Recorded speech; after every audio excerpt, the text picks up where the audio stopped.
Bonjour, bonjour à tous. J'aimerais vous parler d'une réflexion sur comment déterminer si nous employons notre énergie pour alimenter la lumière ou plutôt le contraire, l'obscurité. C'est une question intéressante parce qu'elle nous permet, si on a la réponse bien sûr,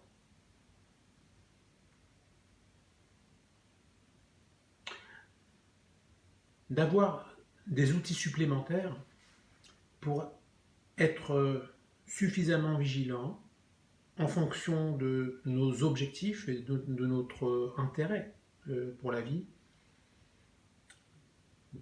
dans notre chemin de vie d'une manière générale. Donc ça nous permet de déterminer, de conscientiser grâce à certains outils dont celui-ci pourrait faire partie, si nous sommes dans la bonne direction en fonction de nos objectifs ou pas. C'est-à-dire que si par exemple une personne recherche à alimenter plutôt l'obscurité, et ben, si elle alimente l'obscurité, c'est dans un bon objectif. Sinon, voilà. Et en général, j'ose espérer que notre objectif, c'est plus d'aller vers la lumière, euh, voilà, d'une manière générale. Avant toute chose, j'aimerais faire un parallèle entre la lumière et l'humilité et l'orgueil et l'obscurité.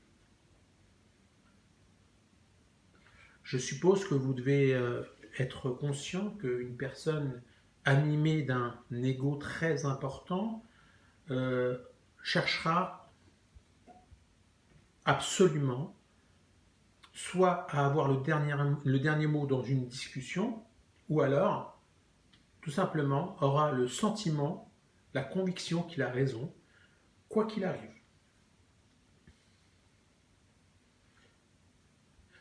Ces choses-là sont des symptômes d'un enfermement qui ne dit pas son nom en réalité. On pourrait donc penser, faire un autre parallèle entre l'orgueil et l'enfermement, puisqu'en fait, l'orgueil nous enferme dans notre ego, euh, et que pour atteindre l'ouverture, il faut savoir annuler cet ego, en tout cas la réduire, parce qu'on ne peut pas ne pas avoir d'ego, bien sûr, suffisamment pour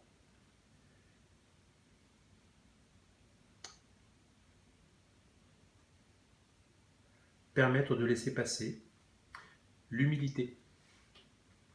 En fait, l'humilité, on y a accès à partir du moment où on réduit à sa plus simple expression notre ego. Qui dit humilité, si on doit continuer à faire le même parallèle par rapport à l'ego et par rapport à l'obscurité, on pourrait dire que l'humilité, c'est comparé d'une certaine façon à la lumière.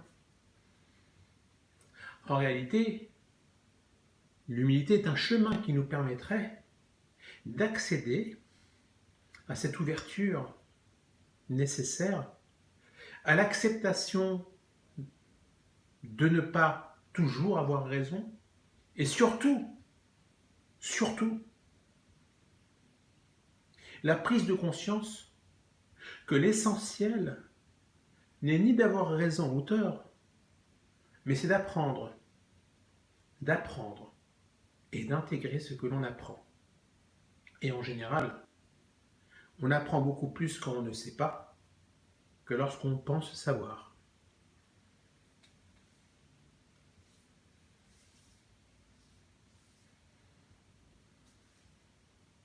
C'est la raison pour laquelle les plus grands hommes de notre histoire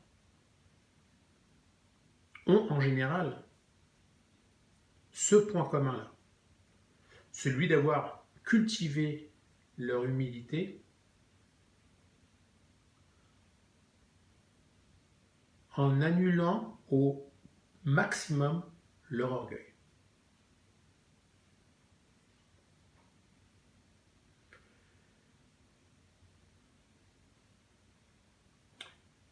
Être dans l'ego ou dans l'orgueil nous empêche de transformer des choses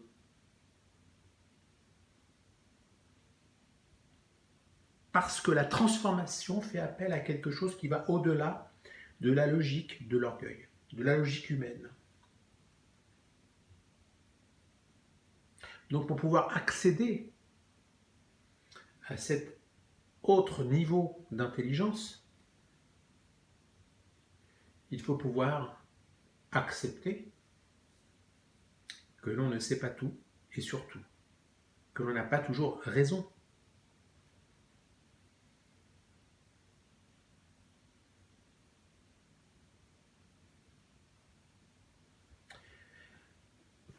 Voilà, donc je pense qu'on peut en dire beaucoup à ce sujet-là.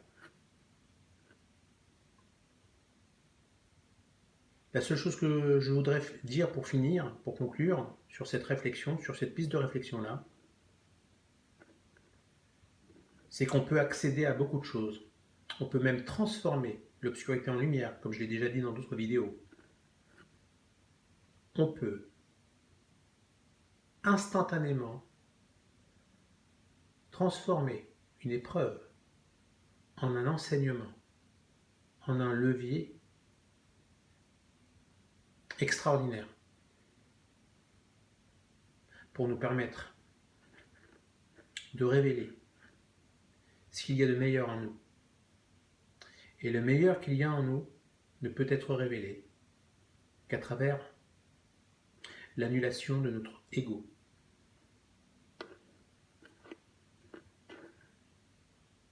Je vous souhaite une belle journée. À bientôt.